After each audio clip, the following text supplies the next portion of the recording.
Welcome students. आज की ecology की क्लास में हम जानेंगे पॉजिटिव इंटरेक्शंस के बारे में।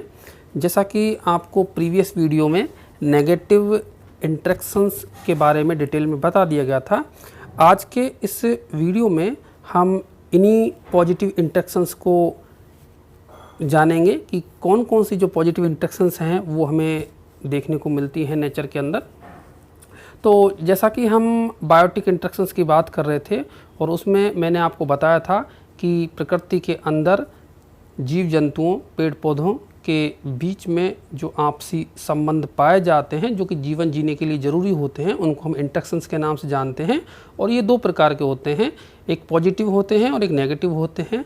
जिसमें पॉजिटिव में किसी एक या दोनों जो भागीदार हैं उनको फ़ायदा पहुंचता है, बेनिफिट होता है, और दूसरी तरफ नेगेटिव वाली में किसी न किसी को नुकसान होता है। तो पॉजिटिव में जैसा कि आप यहाँ देख सकते हैं कि इस प्रकार की जो इंटरेक्शंस होती हैं उनमें एक या दोनों जो जातियाँ होती हैं, स्पीसीज होती हैं, उनको बेनिफिट होता है या लाभ होता है, और यहाँ पर किसी को भी किसी प्रकार का जो लॉस है वो देखने को नहीं मिलेगा। तो इस प्रकार ये जो इंटरेक्शन हैं वो आपसी सहयोग के लिए पाई जाती हैं, जहाँ पर एक जाति किसी दूसरी को या तो लाभ पहुँचाती है और या वो स्वयं भी लाभान्वित रहेगी या फिर वो अप्रभावित रहेगी। तो इसमें जो है निम्न प्रकार के इंटरेक्शंस जो हैं वो शामिल होती हैं, और सबसे जो फर्स्ट में आती है वो है आपकी म्यूचुअलिज्म। म्यूचुअलिज्म जिसे हम हिंदी में सहोपकारिता के नाम से जानते हैं, और इसके नाम से ही हम इसका अर्थ समझ सकते हैं। जैसा कि आप देख सकते हैं इसका इंग्लिश नेम म्यूचुअलिज्म है, जहाँ पर हम ये देख सकते हैं कि जब इस प्रकार के इंटरेक्शन में दोनों ही जो भाग लेने वाले जो भागीदार होते हैं उनको म्यूचुअल तौर पर फ़ायदा होता है, दोनों ही जो है उस संबंध का बेनिफिट लेते हैं, लाभ लेते हैं। तो ऐसा जो संबंध है वो कहलाता है म्यूचुअलिज्म या सहोपकारिता। हिंदी में भी हम देख सकते हैं कि जहाँ पर दोनों पर उपकार किया जाता हो, अर्थात दोनों को ही लाभ पहुँचता हो। तो ये जो म्यूचुअलिज्म या सहोपकारिता जो होती है वो दो भिन्न प्रकार के जो सजीव होते हैं उनमें पाई जाती है। ये दो भिन्न प्रकार के सजीव जो हैं आपस में पादप हो सकते हैं, या ये किसी जंतु के बीच में पाई जा सकती है, या किसी जंतु और पादप के बीच में भी देखने को मिल जाती है। और इस सहोपकारिता के अंदर या म्यूचुअलिज्म के अंदर जो संबंध होता है दोनों जातियों के बीच में, वो इनके जीवन जीने के लिए ज़रूरी होता है। या हम दूसरे शब्दों में ऐसा कह सकते हैं कि यदि ये संबंध नहीं हो सहोपकारिता का, म्यूचुअलिज्म का, तो ऐसे में दोनों को जीवन जीने में कह सकते हैं कि कठिनाई होगी। और इसीलिए ये जो है आपका ऑब्लिगेटरी सिम्बायोसिस होता है या अविकल्पी सहजीवन होता है, अर्थात विकल्प नहीं होता है दूसरा जीवन जीने के लिए।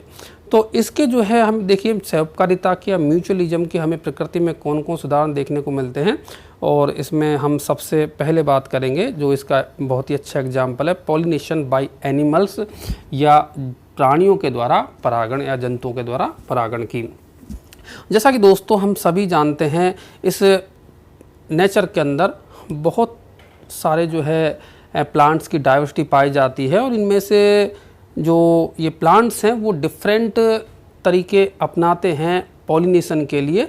और उसमें जो तरीका एक होता है कीट परागण का या तितलियों के द्वारा परागण का, यदि हम देखें तो अर्थात हम कह सकते हैं कि एक पौधों का बड़ा समूह जो है वो इंसेक्ट के द्वारा जो है पॉलिनेटेड होता है या परागित होता है।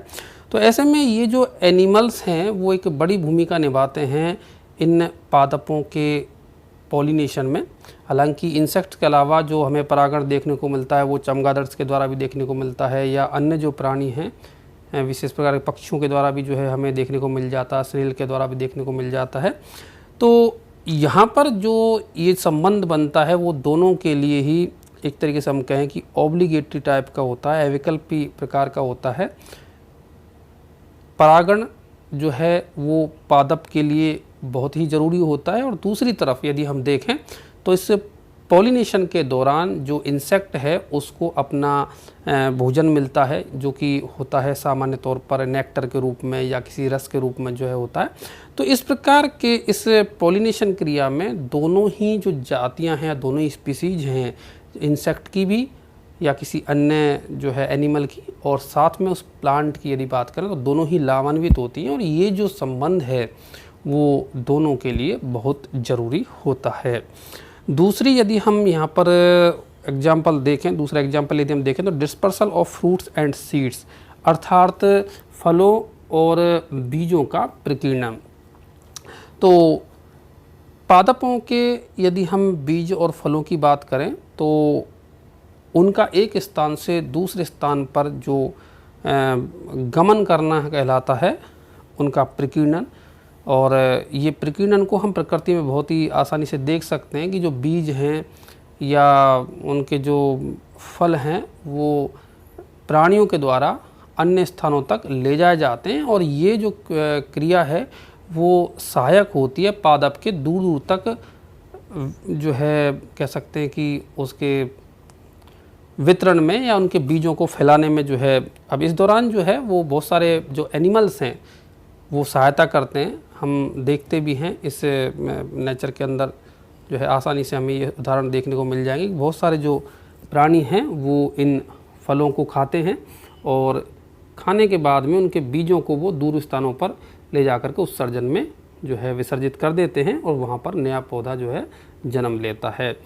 इसके अलावा बहुत सारे जो पक्षी होते हैं वो अलग अलग पौधों के जो बीज हैं उनको जो है अलग अलग स्थानों पर ले जा कर के जो है गिरा देते हैं। इस दौरान इन दोनों ही स्पीसीज को फ़ायदा होता है, पादप को प्रकीर्णन में सहायता मिलती है अपने बीजों के में, और साथ ही जो प्रकीर्णन करता है उसको भोजन के लिए या इस तरीके से जो है चीज़ें प्राप्त होती हैं। तीसरा और एक चर्चित जो एग्जाम्पल है वो है लाइकेन का। लाइकेन जिनको हम सहवाग के नाम से भी जानते हैं, और ये जो लाइकेन हैं वो एल्गी और फंजाई के कॉम्बिनेशन से बने होते हैं। और ये लाइकेन जो है वो सहकारिता के कह सकते हैं कि एक अच्छे उदाहरणों में से हैं, जहाँ की दोनों जो आपका शैवाल और कवक जो है वो एक शरीर का निर्माण करते हैं, दोनों एम्बेडेड रहते हैं, अंतस्थापित रहते हैं। कवक की कोशिकाओं के बीच शैवाल की कोशिकाएं पाई जाती हैं। यहाँ पर जो आपका एल्गी होता है वो एल्गी या शैवाल जो है वो भोजन निर्माण का कार्य करता है, फूड बनाता है, और साथ ही जो फंजाई होता है वो फंजाई आपका उसको आवास प्रदान करता है, साथ ही ये जो है आर्द्रता और खनिज जो है वो प्राप्त करता है। तो ऐसे में ये दोनों एक दूसरे को लाभान्वित करते हैं और ये संबंध जो है दोनों के जीवित बने रहने के लिए अति आवश्यक होता है।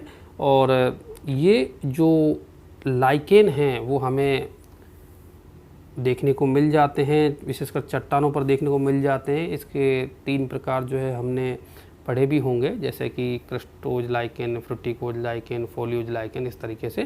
तो ये जो लाइकेन है वो म्यूचुअलिज्म का एक अच्छा उदाहरण है। नेक्स्ट हमारा जो एग्जाम्पल है वो है सिम्बायोटिक नाइट्रोजन फिक्सेशन, अर्थात सहजीवी नाइट्रोजन स्थिरीकरण। ये जो है सहजीवी नाइट्रोजन स्थिरीकरण हम छोटी क्लास से इसके बारे में सुनते आए हैं। आप ये तो जानते ही हैं कि जो राइजोबियम होता है वो लेग्यूमिनस जो प्लांट होते हैं उनकी जड़ों में नोडुल्स बनाते हैं या ग्रंथिकाएं बनाते हैं, और इन नोडुल्स के अंदर ये जो बैक्टीरिया है राइजोबियम वो इस तरीके से इस गांठों के अंदर जो है ये नोडुल्स के अंदर पाया जाता है, और ये यहाँ पर रह कर के नाइट्रोजन फिक्सेशन का कार्य करता है या एंटो फिक्सेशन का कार्य करता है। यहाँ पर ये दोनों ही लाभान्वित रहते हैं। एक तरफ जो पादप है, लेग्यूमिनस जो प्लांट है, उसको नाइट्रोजन मिलती है, नाइट्रोजन के यौगिक मिलते हैं जो कि बहुत ही आवश्यक होते हैं। और दूसरा यदि हम बैक्टीरिया की बात करें तो उसको जो है वहाँ पर रहने के लिए आवास मिलता है, और ये जो संबंध है वो दोनों में बहुत ज़रूरी होता है। इस प्रकार हमें जो है ये नाइट्रोजन फिक्सेशन वाले जो बैक्टीरिया हैं वो इस तरीके से संबंध में देखने को मिल जाएंगे। साथ ही और भी जो स्पीसीज हैं जो कि नॉन लेग्यूम पादपों में पाई जाती हैं, वो भी इस सिम्बायोटिक का एक अच्छा उदाहरण जो है प्रस्तुत करती हैं। नेक्स्ट जो हमारा एग्जाम्पल है वो है माइकोराइजल एसोसिएशन या कवक मूल जो है सहसंबंध। कवक मूल जैसा कि नाम से ही इसका अर्थ हम जानते हैं कि माइकोराइजा कवक मूल जो है कवकों का मूल के साथ जब संबंध बन जाता है, जड़ों के साथ संबंध बन जाता है, तो ऐसा जो सहसंबंध है वो कवक मूल कहलाता है। और ये संरचनाएं हमें देखने को मिल जाएंगी बहुत सारे प्लांट्स के साथ में, जैसे कि ओक है या हम हिकोरी की बात करें या बीच, इस तरीके के जो प्लांट्स हैं, साथ ही साथ ऑर्किड्स है, एरिकेसी फैमिली के बहुत सारे प्लांट्स हैं, उनमें ये दोनों ही प्रकार के माइकोराइजा हमें देखने को मिल जाते हैं, जिनमें से एक जो होते हैं वो आपके बहिर्मुखी टाइप के होते हैं और एक जो होते हैं वो अंतर्मुखी टाइप के माइकोराइजा होते हैं, अर्थात अंदर और बाहर जो है वो पाए जाते हैं। और यहाँ पर यदि हम देखें तो जो फंगस होती है वो मृदा से जल और पोषण अवशोषित करने का कार्य करती है और साथ में पौधे से जो है ये भोजन इसको मिल जाता है। तो इस प्रकार ये जो संबंध है वो दोनों के लिए लाभकारी होता है।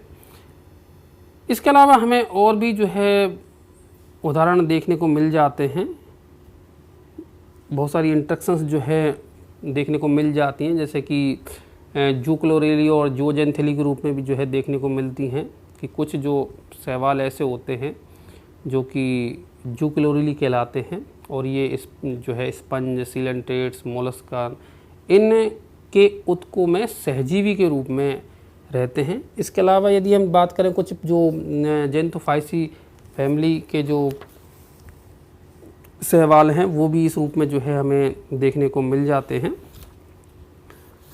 और यदि हम और भी देखें तो जैसे कि क्लोरेला वल्गेरिस की यदि बात की जाए तो वो भी जो है हाइड्रा के गैस्ट्रोडर्मिस सेल्स में जो है पाई जाती है। तो इस प्रकार जो है ये संबंध दोनों के लिए बहुत ही ज़रूरी होता है और एक प्रकार का यदि कहें कि यहाँ पर किसी को कोई भी नुकसान जो है नहीं होता, वरन दोनों को जो है फ़ायदा मिलता है। एक यदि हम अलग और परिघटना देखें इसी में तो ये आप देख सकते हैं कि मायरमेकोफिल्ली या चींटी रागिता, जो कि चींटियों की विभिन्न प्रजातियां जो है कई सारे वृक्ष जैसे कि आम, लीची, इस तरीके के जो वृक्ष होते हैं उन पर अपना आवास का बनाती हैं। और ये चींटियां जो होती हैं इन वृक्षों की अन्य जो डिस्टर्बिंग एजेंट्स होते हैं या हानिकारक जीव होते हैं उनसे रक्षा करती हैं। ऐसे में यदि देखें हम तो यहाँ पर भी जो है म्यूचुअल बेनिफिट हमें देखने को मिलता है। एक तरफ चींटियों को जो है पौधे से भोजन और साथ ही साथ निवास मिलता है और एक तरफ यदि हम पौधे की बात करें तो उसको जो है सुरक्षा मिलती है अन्य हानिकारक एजेंट से। तो ये कई सारे उदाहरण जो है थे हमारे म्यूचुअलिज्म के। हमें नेचर के अंदर बहुत सारे उदाहरण देखने को मिलते हैं इनके अलावा भी। नेक्स्ट हमारी जो इंट्रैक्शंस है, पॉजिटिव इंट्रैक्शन है, वो है आद्य सहकारिता या जिसको हम प्राक सहयोगिता भी कहते हैं और इंग्लिश में इसे हम बोलते हैं प्रोटो कोऑपरेशन। तो प्रोटो कोऑपरेशन जो है ये संबंध भी जो है लाभ का है, जिसमें दोनों सजीवों को लाभ होता है, लेकिन हम इसमें ये कह सकते हैं कि ये जो संबंध है वो जीवित रहने के लिए आवश्यक नहीं है। अर्थात है तो ये प्लस प्लस टाइप का ही, लेकिन यहाँ पर ये दोनों भागीदार जीवों के जीवित रहने के लिए आवश्यक नहीं है म्यूचुअलिज्म की तरह। अर्थात ये जीव जो है इनके पास में दूसरा विकल्प भी होता है, अर्थात ये साथ साथ भी रह सकते हैं और ये अलग अलग भी रह सकते हैं। जब ये साथ साथ रहेंगे तो यहाँ पर जो है दोनों लाभ लेंगे और अलग अलग रहेंगे तो ऐसे में ये दोनों अप्रभावित रहेंगे। अर्थात हम कह सकते हैं कि नॉन ऑब्लिगेटरी म्यूचुअलिज्म होती है, विकल्पी सहोपकारिता ये होती है।